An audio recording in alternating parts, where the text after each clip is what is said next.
Hello everyone, welcome to my YouTube channel.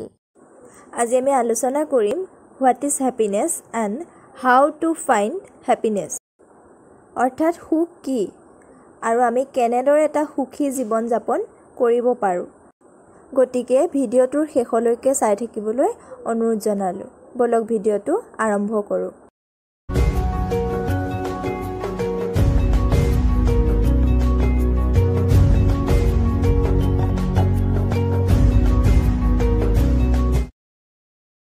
মানুহৰ জীৱনলৈ দুখ কষ্ট এবাৰ নহয় এবাৰ আহিবই। এই দুখ কষ্ট বিভিন্ন ধৰণে হ'ব পাৰে, যেনে মানসিক, শাৰীৰিক আৰু অৰ্থনৈতিক। গতিকে এই দুখ কষ্টবোৰৰ পৰা আমি হাত সাৰিবলৈ হ'লে নিজকে সুখী কৰি ৰাখিবলৈ চেষ্টা কৰিব লাগিব। জীৱনত সুখী হোৱাৰ কিছুমান উপায় আজি আমি আলোচনা কৰিম। নাম্বাৰ 1, হাজাৰ দুখ কষ্টৰ মাজতো নিজকে সুখী অনুভৱ কৰিবলৈ শিকক আৰু সদায় হাঁহি থাকিবলৈ শিকক। এটা হাঁহিৰ অবিহনে এটা দিন ব্যৰ্থ। নাম্বাৰ 2, আপুনি কেতিয়াও নিজক আনৰ লগত তুলনা নকৰিব। এনে কৰিলে আপুনি সদায় নিজকে দুখী অনুভৱহে কৰিব। নাম্বাৰ 3, সদায় বৰ্তমানত জীয়াই থাকিবলৈ শিকক। অতীতত যি হৈ গ'ল সেইটো কেতিয়াও ভাল হৈ নাযায়, কিন্তু অতীতত কৰা ভুলৰ পৰা আমি এটা শিক্ষা ল'ব লাগিব, যাতে এনে ভুল পুনৰাই নহয়। অধিক ভৱিষ্যতৰ কথা ভাবি থাকি নিজৰ বৰ্তমান ধ্বংস নকৰিব, কাৰণ ভৱিষ্যতত কি হ'বলৈ আছে সেয়া সঠিক কোনেও নাজানে। আপোনাৰ বৰ্তমান কামেহে আপোনাৰ ভৱিষ্যত নিৰ্ণয় কৰিব। নাম্বাৰ 4, আমাৰ শৰীৰটো অৰ্থাৎ আমাৰ স্বাস্থ্যই হৈছে আমাৰ ডাঙৰ সম্পদ। এটা নিৰোগী সুস্বাস্থ্যই আমাক সদায় সতেজ আৰু সুখী হৈ থাকিবলৈ সহায় কৰে। নাম্বাৰ 5, আমাৰ জীৱনলৈ অহা যিকোনো ধৰণৰ প্ৰত্যাহ্বানৰ সৈতে আমি যুঁজ দিবলৈ শিকিব লাগিব।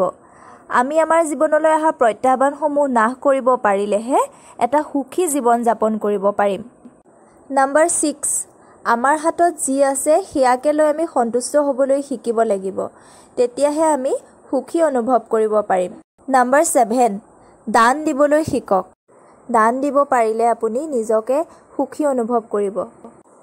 আনক কিবা এটা বস্তু দিয়াৰ আগত এইটো নাভাবিব যে মোৰ নিজৰেই নাই, মই কেনেকৈ আনক দিম। তেনেকৈ ভাবিলে আপুনি কাকো একো বস্তু দিব নোৱাৰিব। পবিত্ৰ মনেৰে দান দিলে আপোনাৰ বস্তু কমি নাযায়, বৰঞ্চ বাঢ়িবহে। নাম্বাৰ 8, সদায় নিজৰ মনটোক পজিটিভ কৰি ৰাখিবলৈ চেষ্টা কৰিব। মনটোক পজিটিভ কৰি ৰাখিলে বেয়া চিন্তাবোৰে আহি মনটোক কষ্ট দিবলৈ সুবিধা নাপায়। নাম্বাৰ 9, সদায় আনৰ দুখত দুখী আৰু আনৰ সুখত সুখী হ'বলৈ চেষ্টা কৰিব। তেতিয়া আপোনাৰ মনটো যথেষ্ট সুখী হ'ব।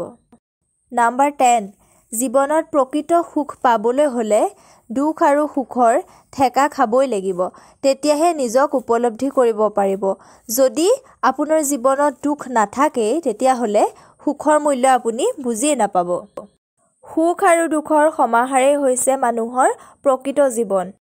দুখ কষ্টৰ অবিহনে আপুনি প্ৰকৃত জীৱনৰ অৰ্থ কেতিয়াও বুজি নাপায়। যেনেকৈ ৰাতিৰ আন্ধাৰৰ পিছত পুৱাৰ পোহৰ হয়, ঠিক তেনেকৈ দুখৰ পিছত প্ৰতিজন মানুহৰ জীৱনলৈ সুখ নামি আহে। সুখ আৰু দুখৰ মাজেৰে জীৱনটো উপভোগ কৰিবলৈ শিকক। তেতিয়াহে জীৱনৰ প্ৰকৃত অৰ্থ বিচাৰি পাব। আজিৰ ভিডিঅ'ত ইমানেই। যদি ভিডিঅ'টো চাই ভাল পালে লাইক কৰিব, কমেণ্ট কৰিব আৰু ছাবস্ক্ৰাইব কৰিবলৈ নাপাহৰিব। ধন্যবাদ।